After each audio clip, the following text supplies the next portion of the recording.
from all around Geelong. I'm here to tell you how football is strong. That's Mark to Ainsworth again. Chips it into the centre of the ground. Carpenny. He gets it forward. Not a good handball, and East under pressure. But luck's a fortune. Kick off the ground straight into the arms of Johnson. Handball to Ryan Coy, and Ryan Coy inside forward 50. Ball comes to Josh Coy.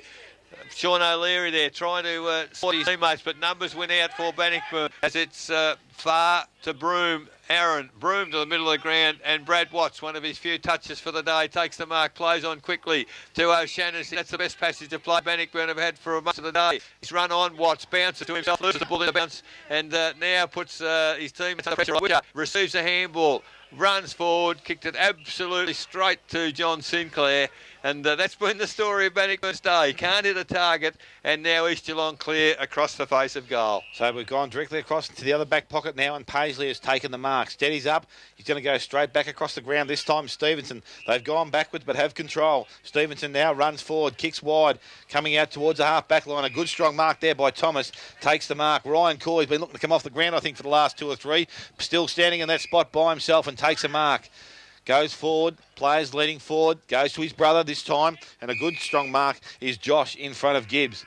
So Josh Coy, half-forward line, has a chance to put the East Geelong side further into attack. So Josh Coy looks up forward and goes long. Target will be O'Hara. In the front is Nick Farr, and he takes the mark. So Farr goes by hand, over the top, finds Broome.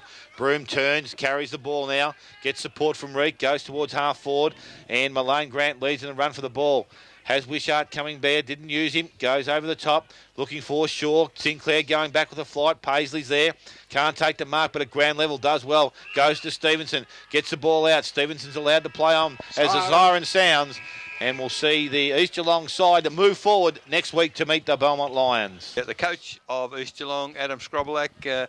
Welcome, Adam. It's, I guess, the first time we've got you to the post. Is it for the year? No, I think there was one more at Bellpost Hill. Oh, that's right. Cool. Only the good days. Yeah, that's it. Adam, congratulations. Fantastic win. And I guess it's fair to say, probably against the win the first quarter, 4 goals 3 to 2 goals 6 set the win up.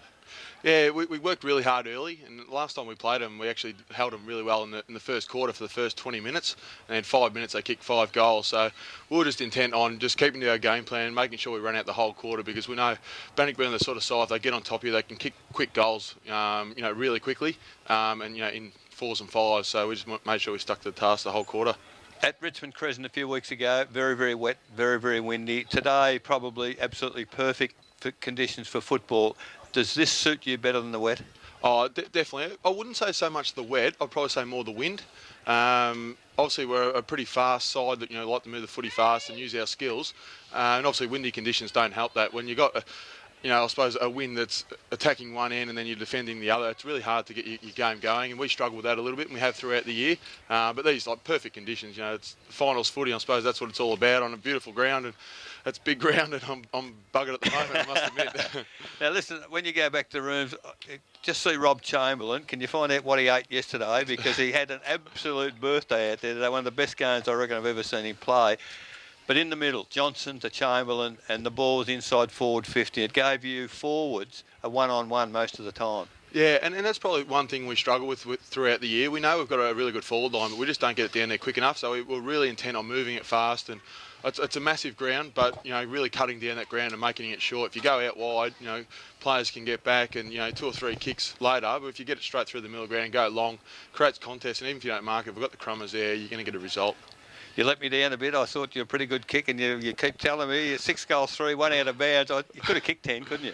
Oh, I don't know about that. The kicking has been ordinary. I suppose it's been a little bit tough. I haven't been able to train much the last probably 8 to 10 weeks, so it's been a little bit hard. But and that's the first time I've played deep in the goal square, in the last probably 5 or 6 weeks. So I need to do a bit of work on it. I'm going to continue there, but I think we just got to continue to mix it up. We started Dino down there, and we'll continue to do that. If we become predictable, it makes it too easy to go against us. Yeah, with Dean, with Sean, yourself, and Pat Hoey bursting through from the middle. You had so many options up forward. You stretched the Bannockburn defence worse than they could have been. Yeah, exactly. And we've got obviously Josh Coy as well, who's won our goal kicking. I think he's second or third in the league as well, and he gets under the guard a lot. And that's the thing. Like obviously, there's 6 of us to match up. Someone's going to get someone that's a little bit, out of the depth, and that's why we sort of rotate them around a little bit. But the thing is, if you've got a forward like that, you need to get it down there, and that's one thing we struggle with, but we were pretty good with that today. Adam, congratulations. As I said, I sung your praises there just a moment ago. I thought you certainly directed everything out there. I don't know what Robert Chamberlain had to eat yesterday, but I said there before, I think you must have thought it was your birthday today. You worked hard for some goals, but geez, you got some easy ones there in the finish, and that's what happens when you got a good structure up forward there. But I don't know. I've done some stats here today, and Michael Johnson had 26 hit-outs, and I reckon Chamberlain 26 clearances. I don't do his clearances, but there was I got cheeky in the finish, and I said, "Hang off, Eric, I'll call it." Johnson to Chamberlain out, and that was sensational. Yeah, he's a fantastic player, and we actually.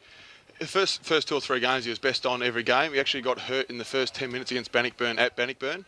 And he only just returned the last probably 3 or 4 weeks. We nursed him back into it, but he missed for most of the season. I suppose a lot of people don't really know what he's capable of, but he's an unbelievable player, especially in stoppages and contested ball. And Mick Johnson, he's been fantastic this year. I reckon he's probably the most improved player in our side from what I've heard from last year, but even from the start of the year. And he's getting better and better, and his confidence is getting higher and higher. Well, I've always been a big rap for Robert Chamberlain, and when I saw him play the other week there, he's sparing it off the bench, I think. But today he was sensational. The other good thing, you had 8 guys that kicked goals, and there's multiples in that as well. You kicked 6. I mean, that's got to be something special in your forward line when you can have 8 people in there contribute. You presented. There was something there to go all the time. And with a coach's hat on, I'm thinking, well, I think I know what Adam said. Let's get it in quick. Let's get it to ground, because you were making sure it got to ground. Let's crumb and kick goals, and that's how it worked. Yeah, exactly. And as I said, with 6 targets, it's actually pretty good to do that.